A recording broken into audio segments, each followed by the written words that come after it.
seorang yang hendak menunaikan ibadah puasa, maka Allah Subhanahu wa taala memberikan pesan kepadanya juga kepada setiap muslim beriman yang hendak berpuasa agar tidak main-main dan menganggap ringan kesempatan Ramadan yang Allah berikan pada hidupnya, karena belum tentu nikmat itu akan diterima oleh setiap hamba atau mungkin bisa berulang di kesempatan yang berikutnya.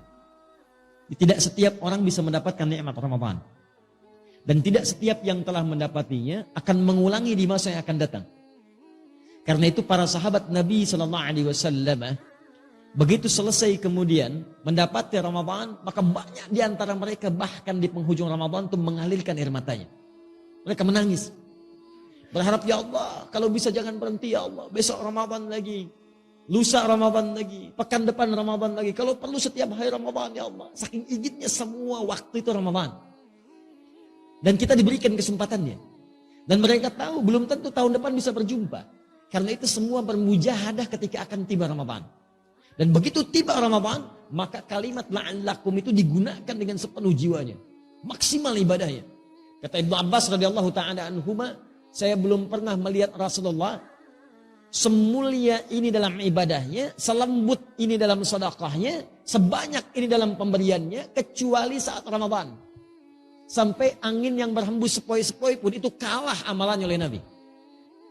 Nah itu lembutnya angin itu kalah oleh lembutnya Nabi saat beraktivitas di bulan Ramadan. Lembut menghadapi orang-orang. Sedekahnya bertambah. Ibadahnya bertambah. Interaksi dengan Qur'annya dan sebagainya. Dan orang-orang yang bukan Nabi karena melihat Nabinya serius, mereka lebih serius lagi. Di gambarannya ini Nabi aja yang dijamin surga begitu serius. Apalagi saya yang bukan Nabi yang belum jelas surganya.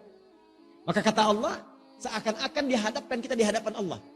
Untuk menumbuhkan kesungguhan kita. Dan menunjukkan bahwa Allah serius dengan itu. Kata Allah, kamu di hadapan kita. Bukan orang lain. Ini bukan orang yang disebut, maaf. Bukan orang yang di zaman Nabi. Bukan orang di masa sahabat. Bukan orang di masa tabi'in. Tapi kata Allah, la'allakum, kumnya masih ada di depan kita. Tatakun kamu. Tanpa batas. Kata Allah, kamu mesti serius ya. Karena saya pengen kamu bertakwa. Kamu mesti berubah. Kamu mesti jadi hamba yang taat. Mesti ada perbedaan ketika kamu lahir dengan kamu pulang. Saya ingin tingkatkan takwa kamu. Kalau Anda hafal Quran, demi Allah saya katakan, begitu disebut takwa, itu bisa berlinang air mata Anda. Karena ayat takwa selalu terkait dengan nilai kebaikan. Ketika Allah sebutkan takwa, maka Allah ingin tanamkan kebahagiaan. Kamu tingkatkan takwa supaya bahagia. Jadi ketika Anda dilatih takwa saat Ramadan, la'allakum tattaqun, supaya kamu takwa. Anda tanya, kenapa ya Allah? Kata Allah, saya pengen kamu bahagia. Ayo takwa. Wa may yattaqillaha yaj'al lahu makhraja wa yarzuqhu min haitsu la yahtasib. Ketika takwa meningkat kepada Allah, kata Allah, maka aku mudahkan hidupmu. Aku berikan solusi, aku limpahkan rezeki kepadamu. Makanya ketika Allah katakan la'allakum tattaqun, ayo serius supaya hidup kamu mudah. Ayo serius supaya rezeki kamu berlimpah. Ketika Anda puncaknya mengatakan takwa, Allah katakan wasari'u ila maghfiratin min rabbikum wa jannatin arduha as-samawati wal ardu 'iddatil lil muttaqin. Saya telah siapkan bagi orang takwa. Apa itu? Saya telah siapkan surga yang tak bernilai dunia. Batas yang enggak ada batas dunia. Saya kata Allah, saya siapkan surga luasnya seluas langit dan bumi untukmu orang takwa.